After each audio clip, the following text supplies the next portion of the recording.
17-18 में एक दफ़ा इस टोपी गैंग के नाम से गैंग उठा था। जो उस वक्त छोटू थे, दे हैड द आइडिया। कौन ऐसे छलावे हैं जो अचानक कहीं से निकल आते हैं।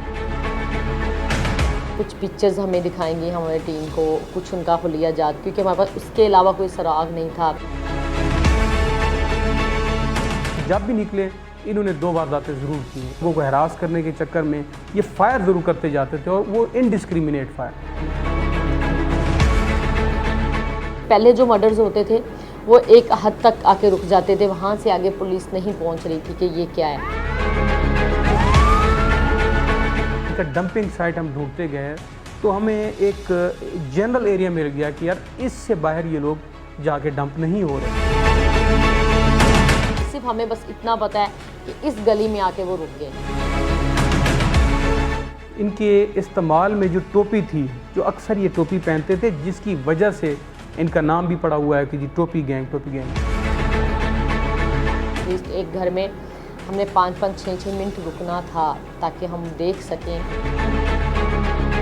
पुलिस को इसलिए भी थोड़ा टाइम लग गया इन बंदों तक पहुंचते, और भाई थे, फिर दिन को जो है वो सिक्योरिटी गार्ड का काम कर रहे हैं, फिर पूरी फैमिली के साथ रह रहे हैं।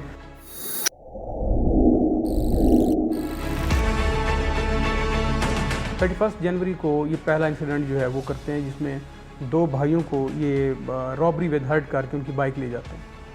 फिर 3 दिन के बाद 3 फ़रवरी को इन्होंने एक नौजवान से बाइक स्नैच की और उसको मौके पे गोली मार के उसको शहीद कर दिया, हसनैन नामी नौजवान। ये सिलसिला यहाँ पे रुकता नहीं है। फिर 17 फरवरी को 17 फ़रवरी इन्होंने एक पुलिस कांस्टेबल महमूद को फाटक के बिल्कुल साथ, अगर आपने शदरा टाउन देखा हो, वहाँ पे इन्होंने उसको रोका, उसको जो है वो ज़ख्मी किया, बुलेट इंजरी थी अगेन, और उसकी सरकारी राइफ़ल जो है वो उनसे छीन। अब थोड़ा सा आगे जाते हैं तो उसी सरकारी राइफ़ल से इन्होंने एक अगेन मिल्क शॉप की जो है वहाँ पे रॉबरी की, वहाँ पे इनडिस्क्रिमिनेट फायर की। वो फुटेज भी आपके साथ शेयर कर देंगे हम। और वहाँ से भी उनका जो गला है जो जिसमें पैसे रखते हैं वो उठा के वहाँ से ले गए। इसी तरीके से कुछ दिनों के बाद उन्होंने एक घर के ऊपर जो है वो इनडिस्क्रिमिनेट फायर की और 324 की उनके ऊपर एक FIR दर्ज हुई। अब ये इंसिडेंट करने के फ़ौरन बाद ये जाते हैं, रास्ते में एक रेडी बांध खड़ा हुआ है, उसको भी इंजर्ड करके, बुलेट मार के, गोली मार के, उससे भी कुछ स्नैचिंग पैसे शैसे जो लेके वो फिर निकल जाते हैं। फिर कुछ अरसे के बाद, तकरीबन 1 हफ़्ते के बाद, उसके बाद जो कि 324 का मुद्दई था ज़फ़र उर्फ गोगी, उसको जो है वो मर्डर किया जाता है। और अगेन फुटेज से हमें ये कंफर्म होती है कि सेम वही 2 बंदे हैं जिन्होंने पिछली वारदातें तसलसल से ये करते आ रहे हैं। पुलिस अभी इन पे काम कर ही रही थी तो एक और अनफॉर्चुनेट इंसिडेंट में पुलिस कांस्टेबल गजनफर को जो है सेम 2 बंदों की तरफ जानिब से शहीद कर दिया जाता है, और उनका जो पर्सनल वेपन है, पिस्टल, वो भी लेके साथ में जो चले जाते हैं लोग।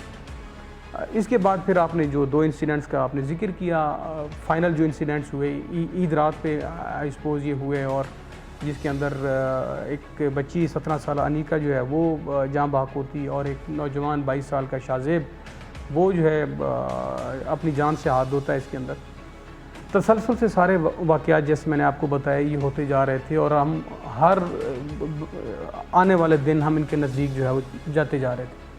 सोसाइटी की तरफ से बहुत ज़्यादा प्रेशर था। सोसाइटी के अंदर एक आप कह सकते हैं कि सोसाइटी बहुत हैरास्ट कि यार ये कौन ऐसे छलावे हैं जो अचानक कहीं से निकल आते हैं, और 10-15 मिनट में 2 वारदातें जब भी निकले इन्होंने 2 वारदातें ज़रूर की हैं। एक या किसी को कत्ल किया है, साथ में ही फॉलोड बाय रॉबरी, और जाते हुए अपने डर से या लोगों को हरास करने के चक्कर में ये फायर ज़रूर करते जाते थे, और वो इनडिस्क्रिमिनेट फायर ये। इसमें अनट्रेडिशनल अंदाज भी हमने जो है वेज़ में भी जाके हमने अपना जो ट्रेसिंग का अमल है उसको हमने जारी रखा। फॉर एग्ज़ाम्पल, हमने 3 दिन जब हमने बैक ट्रैक करते गए, इनका डंपिंग साइट हम ढूंढते गए, तो हमें एक जनरल एरिया मिल गया कि यार इससे बाहर ये लोग जाके डंप नहीं हो रहे। तो उसमें 3 दिन हमने अपनी 30 एक लेडी कांस्टेबल जो हैं वो यूज़ की एज़ सेंसस के तौर पे उनको, और मरदमशुमारी के लिहाज से उनको घरों में भेजा, और वहाँ से हमने डाटा कलेक्ट किया। तो अल्हम्दुलिल्लाह इस लास्ट इंसिडेंट से 4 दिन पहले हमने 4 सस्पेक्ट्स जो हैं, प्राइम सस्पेक्ट जो हैं, वो वहाँ से हमने उठा लिए थे, और उनके ऊपर काम हमारा जारी था। हमें रात को मैसेज कन्वे हुआ था कि SHO women race course means मेरा और साथ मुझे 15 लड़कियां लेके सिविल कपड़ों में जाना है। तो सुबह 6 बजे मैं और मेरी टीम वहाँ पे पहुँचे सिविल कपड़ों में। हमें ब्रीफ़ किया गया कि ये पिक्चर्स हैं, ये मामला हुआ है। इन्होंने कुछ दिन पहले भी ना हमारे कांस्टेबल को शहीद किया, उससे पहले भी ये ऐसे ही वारदात करते हैं। वारदात करने के बाद ये जब देखते हैं कोई फ्रूट वाला बैठा है तो उसको फायर लगा देते हैं, कोई गुजर है तो उसको फायर ये कर देते हैं।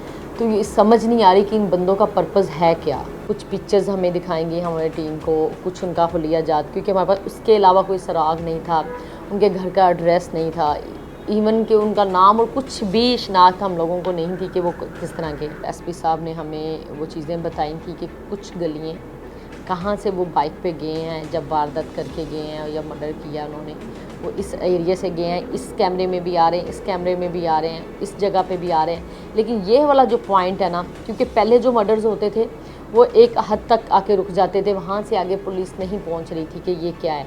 लेकिन उसके बाद अब जाके उनको पॉइंट्स मिला था कि ये इस एरिया में जाके इन गलियों में जाते हो, इस गली से ये बाहर नहीं निकले, तो इट्स मीन वो उस रात वहाँ पे ही रुके और वहाँ पे ही रहते होंगे। 17-18 में एक दफ़ा इस टोपी गैंग के नाम से गैंग उठा था, जो कि उसी वक्त ही स्नप कर दिया गया था, एलिमिनेट कर दिया गया।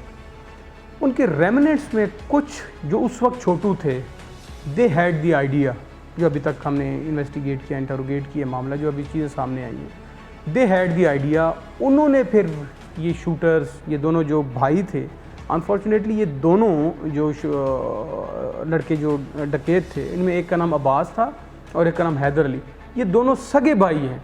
पुलिस को इसलिए भी टाइम लग गया कि एक तो सगे भाई हैं, दूसरा विद फैमिली एक सोसाइटी के अंदर रह रहे हैं, गली मोहल्ले में रह रहे हैं, उसके ऊपर किसी को शक ही नहीं जाता कि दोनों सगे भाई आ रहे हैं जा रहे हैं, जैसे एक फैमिली के तौर पे रह रहे हैं, और वाकई घर में फैमिली भी है, बच्चे भी हैं, सारा कुछ है। तो इसलिए भी पुलिस को इसमें टाइम लग गया। तो आइडिया था बिल्कुल, वहाँ से इन्होंने आइडिया ज़रूर लिया होगा, कैप पहनने वाला और वो, लेकिन वो आइडियल जो 2017 में 18 में था, वो वाला इनके साथ लिंक ज़रूर है, लेकिन उस तरीके का नहीं जो जिसको कहा जाए कि वही गैंग दोबारा रीसर्फेस कर गया और वही वाले लड़के, वो ऐसी कोई चीज़ सामने अभी तक नहीं आई। हम लोगों ने पूरी टीम सिविल में थी, मैं थी, मेरे साथ 15 गर्ल्स और थी, उन सबको ब्रीफ़ किया। हम लोगों ने सेम कैरी चीज़ें वैसी की कि हम पुलिस वाले ना लगें, और स्टार्ट कर दिया काम। और उस दिन आपको पता है कि रोज़े भी चल रहे थे। रोज़ों की हालत में सुबह से लेकर रात तक गलियों में काम करना, सर्च करना और देखना, और एक एक चीज़ को पॉइंट को नोट करना। एटलीस्ट एक घर में हमने 5-5, 6-6 मिनट रुकना था ताकि हम देख सकें। हमारे पास एक तो उनके हुलिया थे और एक हमें बाइक की शनाख्त थी, और एक ये था कि 2 लोग हैं और उनकी ये चीज़ें हैं। तो वो बड़ा टफ हमारे पास एक था कि ना सही तरह क्लियर पिक्चर्स है, ना घर का एड्रेस है, ना उसकी फैमिली हिस्ट्री है, कुछ भी नहीं। सिर्फ हमें बस इतना पता है कि इस गली में आके वो रुक गए हैं। अब ये नहीं पता वो पिछली गली में भी जा सकते हैं। कैमरे ने जो कैप्चर किया था वो कुछ 2-3 गलियाँ थी, वहाँ पे रुकती, और वो गलियाँ भी आगे से छोटी मोहल्ला टाइप और उन गलियों से निकलती थी। हमारी टीम ने हम लोग एक गली से स्टार्ट हुए हैं, 1 दिन 2 दिन 3 दिन मुसलसल हम इस पे ही काम करते रहे, लेकिन अल्हम्दुलिल्लाह हमने उनके घर की शनाख्त कर ली थी इन 3 दिनों में। आप एक फुटेज देखें जिसमें पहली मिल्क शॉप वाली वारदात, जिसमें सरकारी राइफल यूज़ करते हुए ये वारदात कर रहे हैं, तो आपको अंदाज़ा होगा कि they were very much trained in weapon handling. तो सरकारी राइफल को एक हाथ से जिस तरीके से वो यूज़ कर रहे हैं, डिस्क्रिमिनेट फायर कर रहे हैं, तो दे वर ट्रेंड इन वेपन हैंडलिंग। जो वारदातों का तसलसल है और जो CCTV फुटेजेस उसके बाद रिट्रीव की गई हैं, उनमें ये बड़ा वाज़ेह देखा जा सकता है कि एक तो लीथल बहुत थे, दूसरा इनडिस्क्रिमिनेट फायर करते हुए जाते थे। ये मतलब इनके नज़दीक कोई डिस्क्रिमिनेशन नहीं थी कि यार किसी बच्चे को लग जाए, औरत को लग जाए, बूढ़े को लग जाए, और क्यों मारी जा रही है बुलेट, ये कोई तफरीक नहीं थी इनके नज़दीक। बस निकलना है, जो भी सामने आ रहा है या जिनसे ये थ्रेटेंड फील कर रहे हैं, जो इनको देख रहा है मुड़ के, या मतलब जिससे भी एक वक्त थ्रेटेंड फील कर रहे हैं, ऑफेंड फील कर रहे हैं, तो दे विल शॉट हिम और हर विदाउट डिस्क्रिमिनेटिंग। उनकी उम्र, उनकी जेंडर, कोई डिस्क्रिमिनेशन नहीं थी। उनका जो टाइम है कि दिन के टाइम वो ड्यूटी करते हैं, तो रात को ही वारदात हो रही है, तो इट्स मीन रात के टाइम वही आके वही चीज़ें कर रहे हैं ना। इस तरह मुझे वो ज़्यादा, मैंने पूछा रात के टाइम इनकी ड्यूटी तो नहीं, उन्होंने कहा नहीं, इनकी डे टाइम ड्यूटी है दोनों की। और दोनों ही बैंक में ये जॉब कर रहे हैं। मैंने अच्छा ठीक है, फिर वो सारी चीज़ें उनकी एक एक चीज़ मैंने लिखी, सारा देखा, क्योंकि हमने जो बाकी भी डाउट किए थी घर उनको भी और इनको कंपैरिजन किया, तो सबसे ज़्यादा इसी घर पे हमें डाउट आ रहा था कि इस तरह आना और रात के टाइम वारदातें ज़्यादा हो रही हैं, तो रात के टाइम यही लोग घर पे होते हैं। और उसी गली में ही जहाँ पे वो कैमरा स्टॉप होता था कि यहाँ से ये नहीं निकले, वो उसी गली में घर था। और एक डाउट हुआ था कि बाइक भी वहाँ पर मिली थी। पुलिस को इसलिए भी थोड़ा टाइम लग गया इन बंदों तक पहुंचते, और भाई थे, फिर दिन को जो है वो सिक्योरिटी गार्ड का काम कर रहे हैं, फिर पूरी फैमिली के साथ रह रहे हैं, तो इसलिए थोड़ा सा टाइम पुलिस को है इन तक पहुंचने में। तकरीबन 2-2.5 महीने हमें लग गए यहाँ तक पहुँचने। जब ये इंसिडेंट होता है जिसमें अनीका जाँ बहक होती है और शहरोज़ इसमें जाँ बहक होता है, उसके बाद फिर पुलिस ने इनके जो मेन ठिकाने थे वहाँ पहुँच जाती है, वहाँ फिर शूट आउट होता है और उसमें ये दोनों एलिमिनेट हो जाते हैं। इसमें अहम बात यह है कि अभी तक इनकी जो हमने रिकॉर्ड सारा पड़ताल किया और जांच की, 16 मुकदमात अभी तक इनके ऊपर जो हैं वो ट्रेस हो चुके हैं, जिसके अंदर 6 सिर्फ जो हैं वो कत्ल और कत्ल विद रॉबरी के जो हैं वो मुकदमात हैं, और बाकी 10 मुकदमात में 324 की दफ़ात हैं और 394 और 392 की जो हैं वो दफ़ात। अभी तक रिकवरी की अगर मैं बात करूँ तो वो वेपन, सरकारी वेपन जो कि कांस्टेबल महमूद को ज़ख्मी करने के बाद ले जाया गया था, वो ओरिजिनल वेपन बरामद हो चुका है। कांस्टेबल गजनफर की शहादत के बाद जो पिस्टल, उसका ऑफिशियल पिस्टल जो ले जाया गया था, वो भी अल्हम्दुलिल्लाह बरामद हो चुका है। इनके इस्तेमाल में जो टोपी थी, जो अक्सर ये टोपी पहनते थे, जिसकी वजह से इनका नाम भी पड़ा हुआ है कि जी टोपी गैंग, वो सेम जो कैप्स वो भी बरामद हो चुकी हैं। मास्क सेम कलर के जो बरामद यूज़ करते थे वो बरामद हो चुके हैं, और बाइक्स, जितनी इन्होंने बाइक स्नैच की या जो यूज़ हुई अल्हम्दुलिल्लाह वो भी बरामद हो चुकी हैं। 10 से 12 इनके मज़ीद जो एसोसिएट्स हैं वो अभी पुलिस की हिरासत में हैं, कस्टडी में हैं। मज़ीद जो इनके ऊपर इंटेरोगेशन है और इन्वेस्टिगेशन है वो CIA ऑर्गेनाइज्ड क्राइम यूनिट जो है लाहौर का, वो इसके ऊपर अपना काम जारी रखे हुए।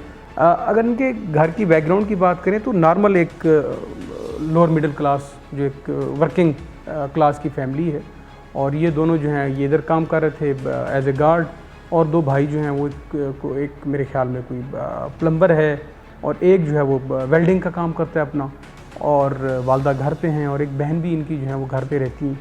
तो नॉर्मल फैमिली थी, कोई एज सच ग्लेयरिंग उसमें ऑब्जर्वेशन जो है वो देखने में नहीं आई। हाउ इज़ इट पॉसिबल कि फैमिली को इस चीज़ का अंदाज़ा ना हो और आपके बच्चे आपके साथ रह रहे हैं, आ रहे हैं, जा रहे हैं, हरकत व सकनात से बिल्कुल अंदाज़ा हो जाता है फैमिली को।